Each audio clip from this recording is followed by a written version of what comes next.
大家好，我是丽姐，欢迎大家来听相亲故事，感谢大家的订阅。今天我要跟大家分享一个让人心痛的故事，是关于一位大陆女孩和一位台湾男生的爱情故事。这个故事告诉我们，爱情和现实之间的距离，有时候比海峡还要宽阔。等我有钱了，再娶你陆女吃等5年。台湾男却在赚到第一桶金后迎娶了家乡妹。小文是我们江浙地区的一个姑娘，长得水灵灵的，大眼睛，皮肤白皙，性格温柔又懂事。5年前，她在上海一家外企工作，认识了来大陆发展的台湾男孩阿红。阿红当时刚从台北某知名大学毕业不久，来到上海寻找发展机会。他长得帅气，谈吐幽默，对于大陆的文化和生活充满好奇。小文被他的风趣和阳光所吸引，两人很快就坠入爱河。丽姐，他真的很特别，跟我之前接触的男生都不一样。小文当时经常这样跟我描述阿红，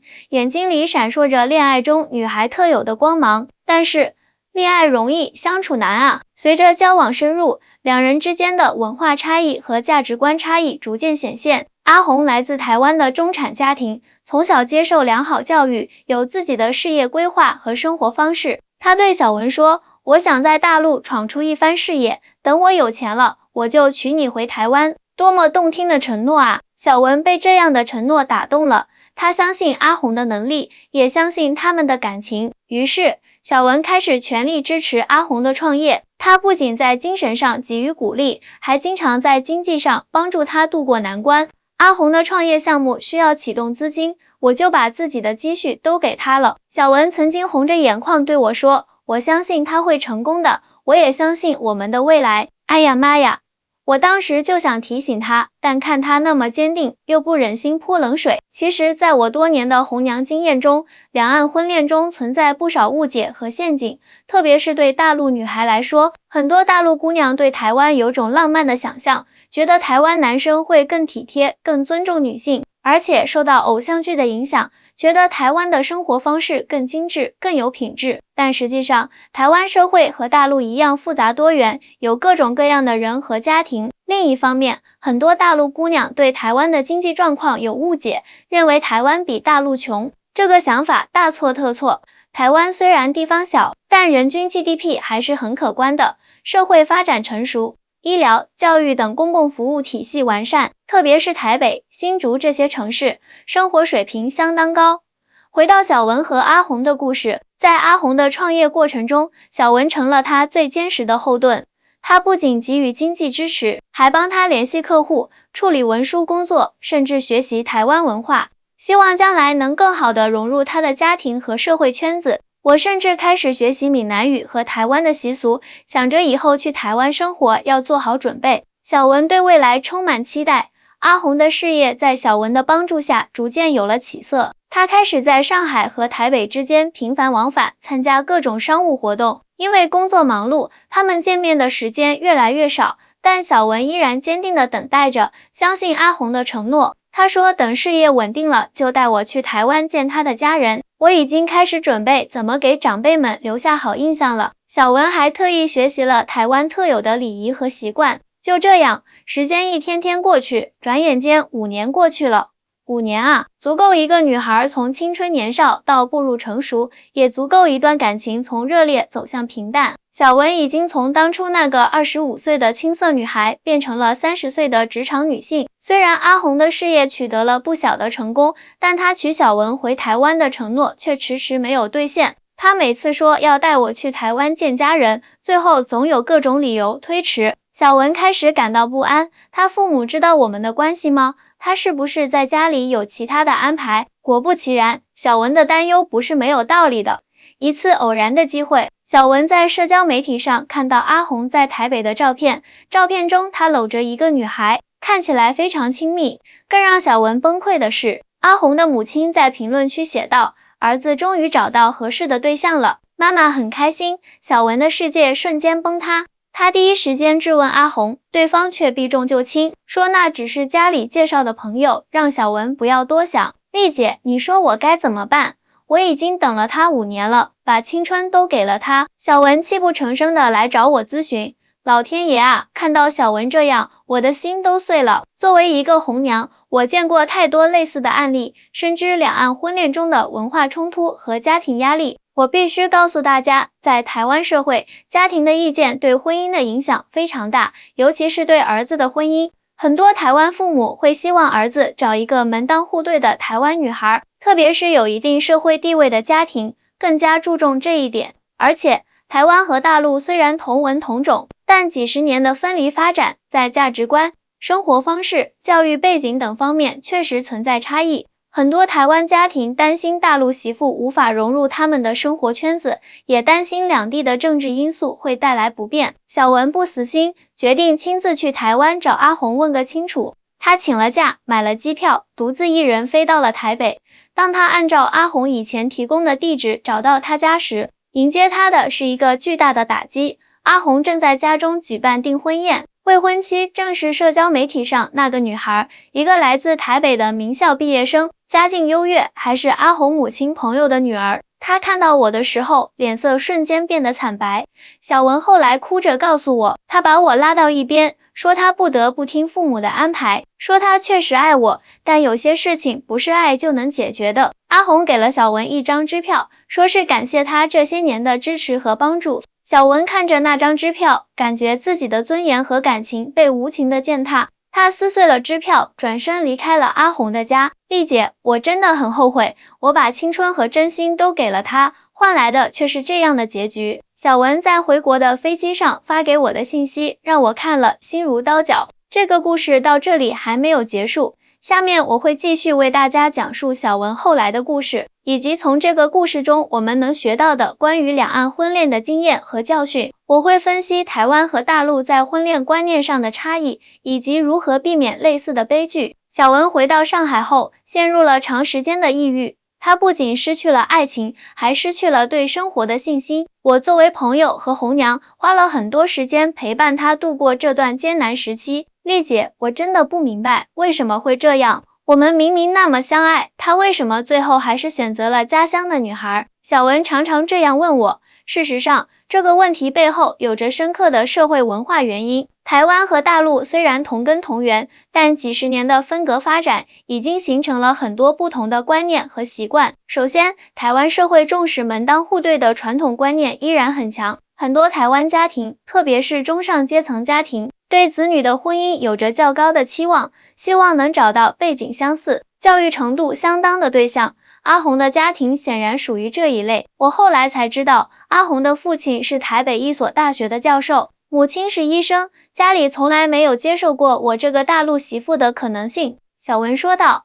其次，台湾家庭对子女婚恋的影响力很大。与大陆相比，台湾年轻人更加尊重父母的意见，尤其是在婚姻大事上。阿红虽然在大陆有自己的事业和生活，但最终还是选择了顺从家庭的安排。他告诉我，他不能违背父母的心愿，这是他作为儿子的责任。小文苦笑着说，我没想到他所谓的等我有钱了再娶你，最后竟然变成了这样。第三，台湾社会对女性的要求与大陆有所不同。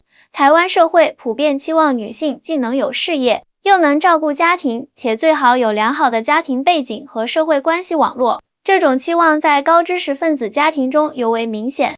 阿红的母亲直接告诉他，我虽然人很好，但可能无法融入他们的社交圈子，也无法帮助他在台湾的事业发展。小文终于明白了真相。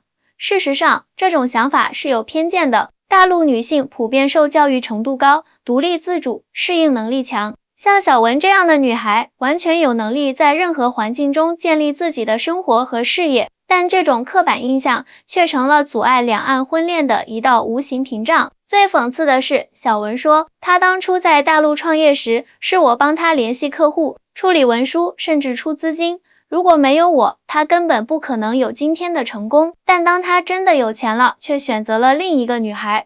是啊，这就是现实的残酷之处。在两岸婚恋中，大陆女性往往付出更多，却得到更少的尊重和认可。不过，我想强调的是，并非所有台湾男性都是这样，两岸也有很多幸福美满的婚姻案例。关键在于双方是否真正了解彼此的文化背景和家庭期望，是否有足够的勇气和决心克服可能面临的困难。小文的故事继续发展。在经过一段时间的疗愈后，他重新振作起来，专注于自己的事业发展。通过之前与阿红共事的经验，他对两岸商业合作有了深入了解，开始在这个领域创建自己的事业。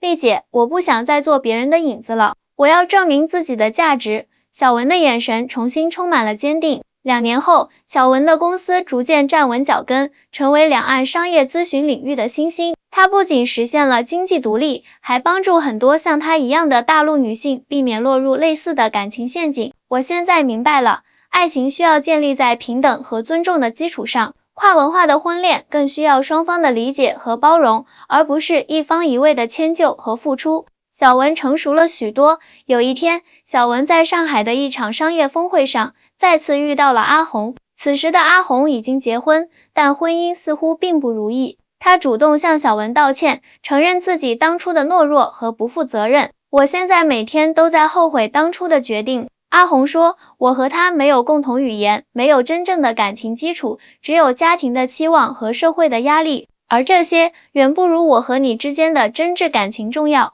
小文平静地听完阿红的话，既没有责备，也没有原谅，他只是礼貌地说，希望你能找到自己的幸福，然后转身离开，留下阿红一个人站在原地，满脸懊悔。这时，会场的另一侧，一位同样来自台湾的企业家走向小文，他是小文公司的合作伙伴，叫阿志。与阿红不同，阿志虽然也来自台湾中产家庭，但他更加独立自主，不受传统观念束缚。小文，下一个项目的计划书我已经看过了，非常出色。阿志真诚地赞美道，你对两岸商业环境的理解令人印象深刻。小文感谢了阿志的认可，两人开始讨论接下来的合作计划。在随后的合作中，他们发现彼此有很多共同点，不仅是在事业上，还包括人生观和价值观。与阿红不同，阿志尊重我的事业和决定，把我当成平等的伙伴。小文后来告诉我，他从不因为我是大陆人而有任何偏见，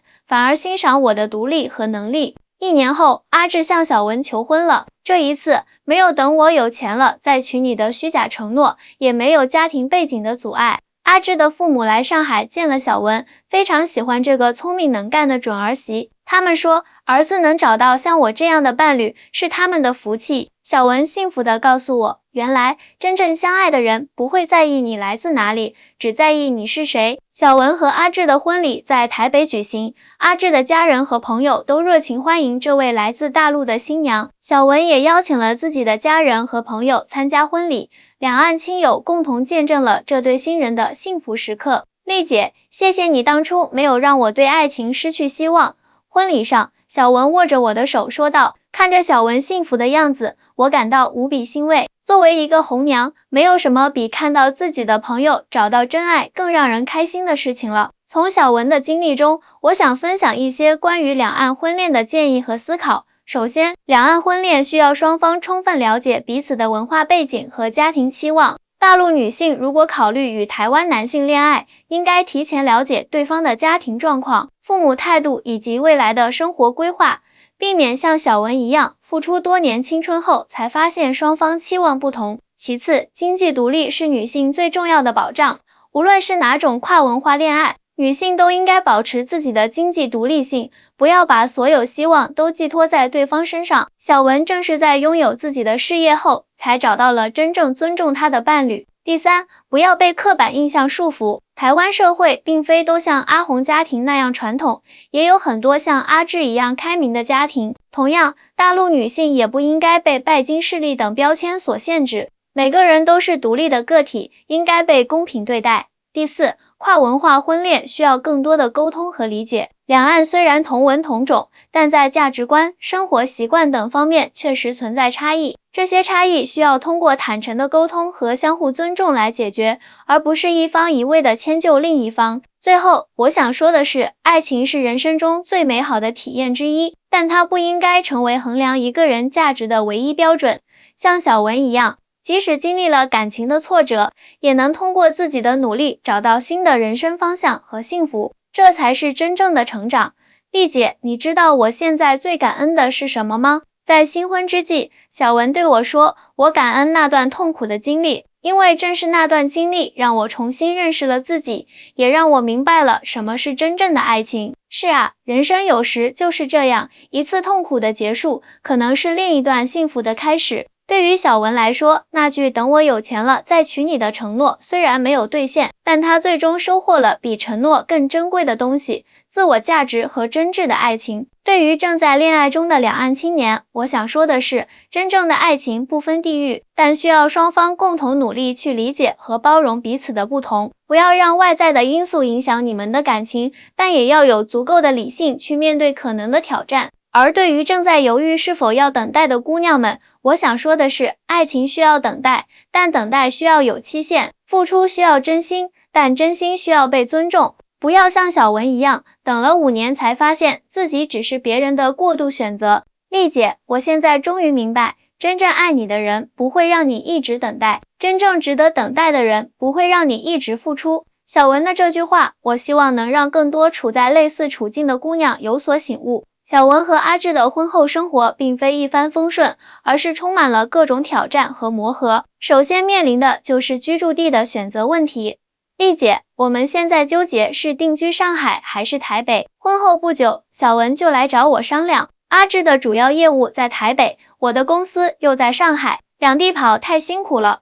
这是很多两岸夫妻都会面临的问题。台湾和大陆毕竟是两个不同的生活环境，选择哪一边定居，往往需要一方做出较大的牺牲。经过反复商议，小文和阿志决定先在上海生活2年，然后再搬去台北。这样安排既能让小文的公司平稳过渡，也给了阿志足够的时间在大陆拓展业务。我们决定不勉强对方，而是找到对双方都有利的方案。小文说道，这比单方面的牺牲要健康得多。确实如此，两岸婚姻中，双方需要的不是谁为谁牺牲，而是共同找到平衡点。在上海生活期间，阿志积极融入当地社会，学习普通话，了解大陆的商业环境和文化习俗。他并没有像很多台湾人那样对大陆持有偏见或距离感。其实我很喜欢上海的生活节奏和机会。阿志告诉我，这里比台北更国际化，更有活力，也更包容不同的文化和想法。而小文则开始学习闽南语，了解台湾的风土人情，为将来在台北生活做准备。他还定期和阿志的父母视频通话，建立起亲密的关系。阿志的父母把我当成亲生女儿一样，常常给我寄台湾的特产和手工制品。小文高兴地说，比起阿红家里那种排外的态度，这种包容和温暖让我感到无比幸福。2年后，按照计划，小文和阿志搬到了台北。小文的公司已经培养了可靠的管理团队，他只需要定期回上海处理重要事务。而在台北，他开设了公司的分支机构，继续发展两岸商业咨询业务。刚到台北时，确实有些不适应。小文坦言，这里的生活节奏、饮食习惯，甚至是社交方式都和上海有所不同。但有阿志和他家人的支持，我很快就融入了。在台北定居后，小文和阿志的婚姻面临的另一个挑战是生育问题。台湾和大陆在育儿观念上存在不少差异，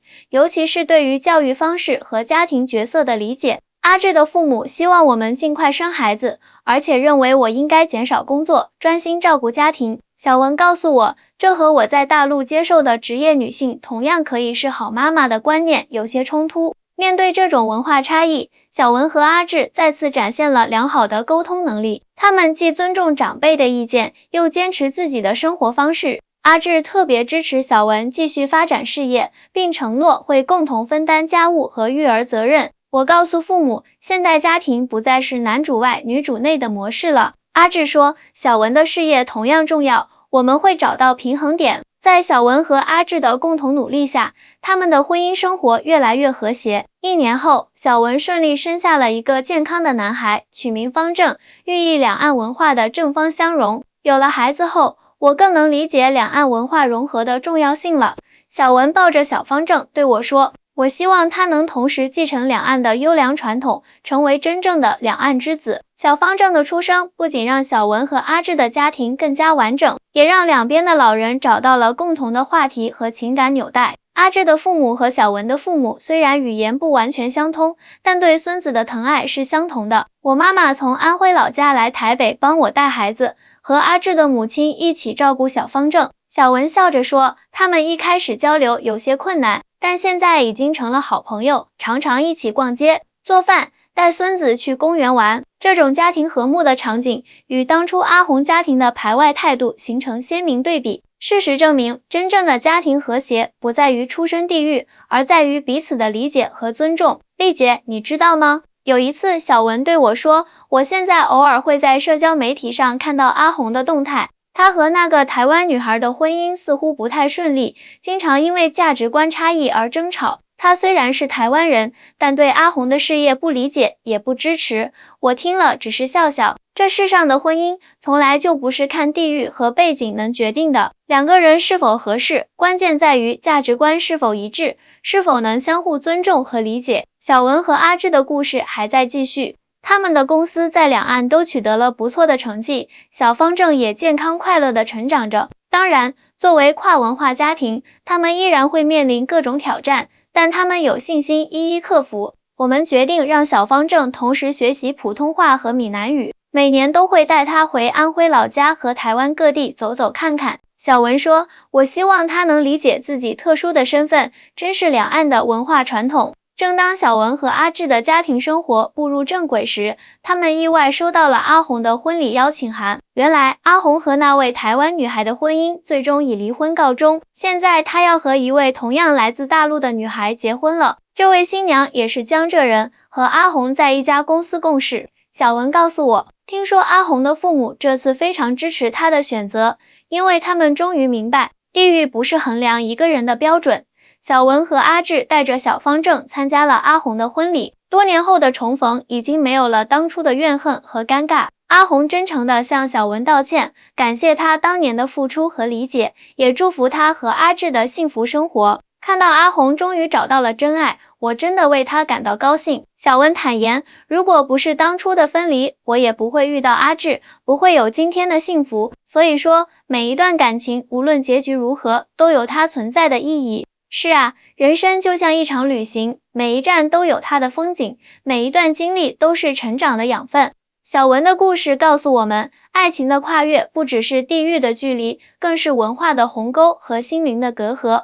只有建立在相互理解和尊重基础上的感情，才能经受住时间和现实的考验。丽姐，我最大的体会是，两岸婚恋需要更多的包容和理解。小文在最近一次见面时对我说，我们虽然同属中华文化，但几十年的分隔确实造成了一些差异，只有真正尊重这些差异，才能找到共同前进的道路。现在，小文和阿志已经在台北安家落户，他们的公司也发展得越来越好。小方正上幼儿园了，是个活泼可爱的小男孩，普通话和闽南语说的同样流利。我们计划明年带小方正回上海和安徽老家住一段时间，让他更多的了解大陆的文化和生活。小文说，我希望他长大后能成为连接两岸的桥梁，不受地域和偏见的限制。小文和阿志的故事就像一面镜子，映照出两岸婚恋中的酸甜苦辣。他们的经历告诉我们，真正的爱情不会因为地域和文化的差异而褪色，反而会因为这些差异变得更加丰富多彩。等我有钱了再娶你，这样的承诺，